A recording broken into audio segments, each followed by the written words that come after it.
Selamat pagi pemirsa. Hari ini kita mengikuti Musyawarah Wilayah Persekutuan Gereja-Gereja dan Lembaga-Lembaga Injili Indonesia. Adapun kegiatan ini diselenggarakan di Hotel Otru, Jalan Menteng 1, Palangkaraya. Bagaimana kelanjutan kegiatan ini? Mari ikuti saya. Kayak lagu Yesus jawab apa? Ya, Ya. ya, selamat siang. Hari ini kita terhubung dengan Ketua Umum PGLLI. Dengan Pak Roni. Pak Roni, apa yang komentarnya Pak? Kita minta komentar terkait dengan musyawarah wilayah PGLI di Kalimantan Tengah. Iya, di PGLI setiap 4 tahun di tingkat provinsi, khususnya sekarang di Kalimantan Tengah dan di Kota Palangkaraya, pergantian dari waktu ke waktu itu berjalan setiap 4 tahun, kecuali ada kasus-kasus yang bersifat situasional, sehingga bisa diperpanjang 1 tahun atau bisa dipercepat seperti ada musyawarah luar biasa atau istimewa yang kemudian memilih pengurus karena yang pengurusnya mundur. Nah, di dalam musyawarah wilayah itu sama dengan musyawarah nasional, dengan musyawarah daerah, ada 4 hal yang kita ingin capai. Mengevaluasi perjalanan 4 tahun sebelumnya, lalu kemudian menyusun isu-isu strategis yang ada di tingkat provinsi.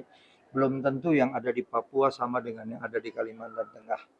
Tadi saya mendengar wakil dari Gubernur Kalimantan Tengah menyampaikan program kesehatan, pendidikan, dan Kalimantan Tengah menjadi lumbung pangan. Nah, ini yang harus kita adopsi. Lalu yang ketiga adalah menyusun garis besar program kerja 4 tahun ke depan. Nah, ini inti Muswil. Jadi bukan memilih pengurus, pengurus itu akan menjalankan isi dari garis besar program kerja 4 tahun ke depan. Terakhir baru memilih pengurus wilayah.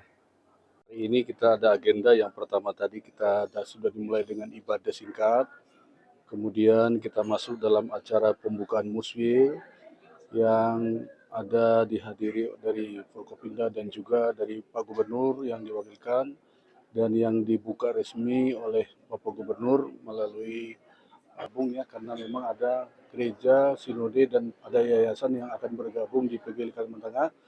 Jadi sebelum muswil kita akan sahkan dulu, kita terima mereka sebagai anggota, lalu nanti bisa ikut dalam muswil. Kemudian ada beberapa peserta yang dipastikan karena harus quorum ya, 50+1. Sehingga nanti muswil ini benar-benar quorum sesuai dengan ADRT PGLI.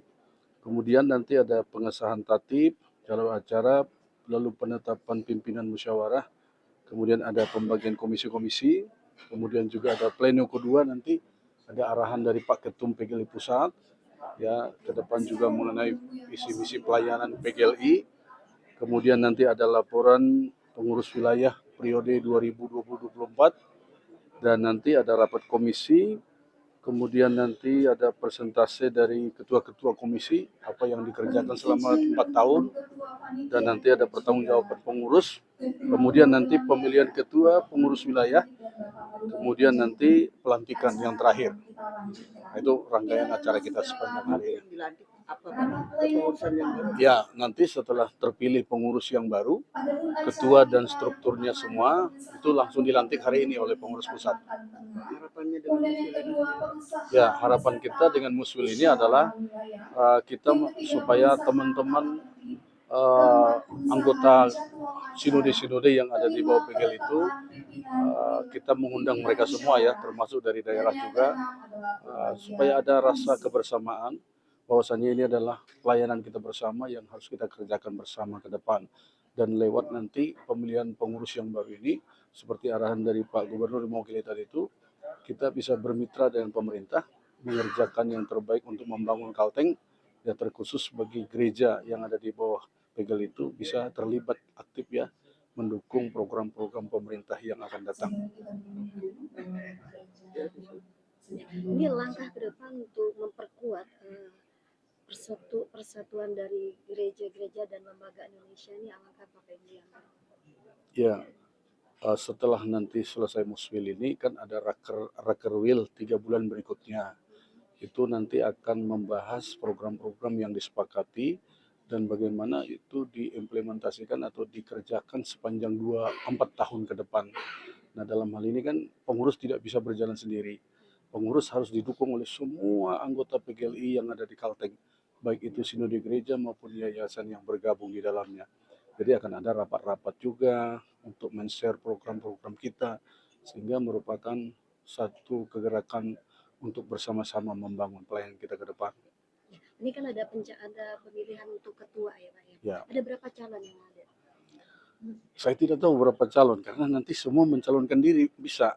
Karena dari pertama nanti kan ada mencalonkan diri, semua masing-masing boleh. Kemudian nanti ada setelah itu dipilih yang 3 paling besar, 1, 2, 3. Nah itu habis itu dipilih lagi yang 3 itu. Sampai nanti ada kesepakatan bahwasanya dia yang terpilih, kemudian yang terpilih itu nanti akan juga merangkul yang lain untuk bisa bersama-sama menjadi pengurus gitu. Ini terlihat tidak semua yang hadir hari ini. Saya kira ini hampir semua hadir. Hampir semua. Hampir semua hadir. Jadi quorum pasti. Ya, lebih 50%. Ya. Evaluasi Pak untuk Muswil tahun 2024 kemarin. Ya, untuk tahun ini ya. Memang karena waktunya sebenarnya ini kan Muswil ini harus dilaksanakan tahun lalu. Jadi beberapa kondisi yang tidak memungkinkan dan juga pengurus pusat yang memang harus menjadwal waktu untuk kita. Jadi kita harus memang jauh-jauh sebelumnya harus kita ajukan dulu karena pengurus pusat begitu sibuk juga gitu. Nah, jadi ya sekarang yang terbaik ya kita laksanakan. Dan Tuhan datang berharap padamu, satu-satunya yang kuandalkan.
Terima kasih. Hari ini sudah bantu kita untuk menempatkan bagian.